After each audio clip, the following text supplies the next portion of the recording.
Finally figured out how to get this other bolt. I'm doing a control arm, upper control arm on a 2006 Jeep Liberty. So the control arm bolts, one on this side. I'm doing a driver's side, by the way, upper control arm. I had to use cut-off wheels and all kinds of stuff because the bolt joint, of course, was seized up. Anyway, so that was even the easy part. The hard part was to get access to the bolt that you can't even see at this point because the steering column is right, the steering linkage is right on top of it. Then you got the ABS, then you got the battery. So on this side right here, there's nothing that you can really remove because if you remove the ABS, do you really want to bleed all the brakes when you're done? Not worth it. Battery is barely in the way. The removing is not going to make much of a difference. So what can you do? Well, I have a series of, extensions and I got a wobbly socket right there somewhere down there because you can see, and then a straight shot going to a 18 millimeter, and thank God they put those ears on the bolt so you don't have to counter hold it because it would have been a freaking nightmare if that was to be the case.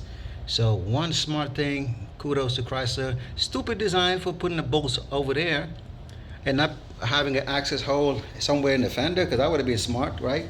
Put an access hole in the fender, easy peasy, you're done. No. So you have to access it from here because I've seen somebody trying to go from down below, but it's too much going on there. So this is after almost 20 minutes of going up and down, trying to figure out stuff and trying different extension.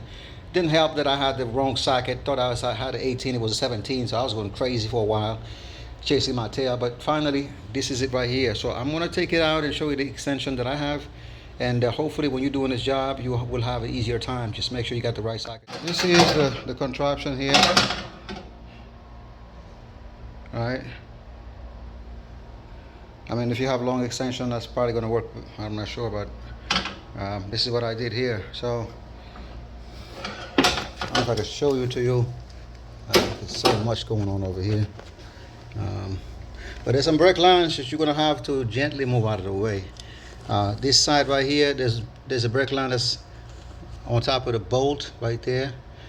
If you don't move it, the bolt will not be able to come out, so you got to move it. On that side too, where the nut is that you got to remove, there's a brake line over top of it. You can't see it because of the steering shaft, unfortunately, but trust me, you're going to have to move those brake lines out of your way. So yeah, I mean, that's the contraption right here, so that's what did it for me. Hopefully yours is easier. Again, not an easy job for me, at least. This was a painful job. Again, to begin with, I had to cut this thing off, and now it's not a hassle here to take this crap out. All right,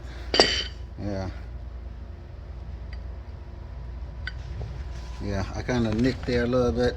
I'm trying to file it down, make it look kind of nice, at least not no sharp edges, and that's the best that I can do, man. Yeah.